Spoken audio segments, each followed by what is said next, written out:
So with all of that, I think we salute you, Dr. Robinson, and we look forward to your response to the questions that we all have in terms of how we can best use the Seanad. Thank you. Jillian van Turnhout. On behalf of the independent group of Taoiseach's nominees, I would like to warmly welcome you, Dr. Robinson, back to Seanad Éireann today and to congratulate you on your truly formidable career to date. Thank you so much for your inspiration. I think in your presentation you've so clearly articulated and illustrated to us the tremendous role you've played as a human rights activist. I'd particularly like to commend you on your steadfast and committed work in the field of human rights, justice and equality, both here in Ireland and internationally.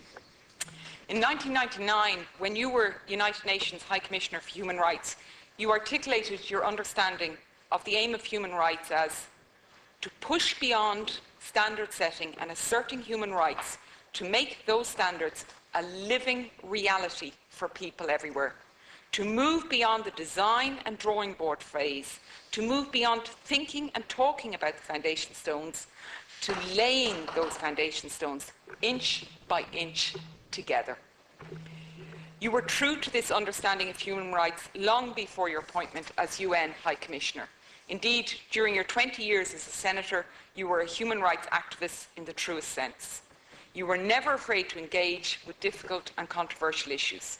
Your vocal opposition to and active campaigning on different issues has been instrumental in shaping the Ireland we, and particularly we as Irish women, live in today. In the context of your campaigning to eliminate discrimination against women, you were a key player in improving the living reality for women in Irish society. Many of the present generation of Irish women entering into employment in the civil service are blissfully unaware that until as recently as 1973, you would have been legally obliged to leave their employment upon marriage. It is equally difficult to comprehend that it was not until 1975 that women were deemed eligible for jury service. There has been undeniably advances in promoting gender equality over recent years. But considering that there have only been 86 female senators since the first Senate, as you say, I think we have room for improvement. In fact, almost 20 years ago, to share my own memories, I attended a training course for the World Association of Girl Guides and Girl Scouts in Mexico on diversity of women in our cultures and how we could achieve leadership. And at the time, you were President of Ireland. And I can tell you that you clearly inspired so many women from around the world, both at that time, and I know that you continue to do so.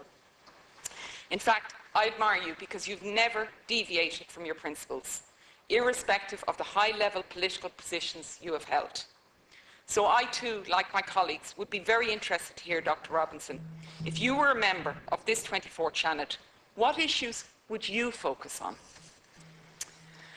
As outgoing Chief Executive of Children's Rights Alliance, I've been campaigning for many years to strengthen children's rights in the Constitution. And I need to put on the record that you, in fact, were the first public representative to, on the record, recognise the need to insert some change in relation to safeguarding the welfare of the child into the Constitution. You did that in 1976. During the Seanad debate on the adoption bill, you expressed your disappointment that a constitutional amendment on adoption would only paper over some of the defects and would consequently fail to deliver a broad-based reform of the law in line with the Charter on Children's Rights. While it's beyond disappointing that in the subsequent 35 years we've not managed to ensure that children's rights are upheld in the Constitution, although we have arrived at a unique juncture whereby there is this consensus across the Houses on the need to strengthen children's rights in the Irish Constitution. And indeed, an assurance from the Minister for Children and Youth Affairs, Frances Fitzgerald, that a referendum will be held in 2012. I truly believe that this action is necessary to positively change the living reality for children in Ireland. And so, Dr. Robinson, I'd ask you for any advice you might have to give us in how we can get this referendum over the line.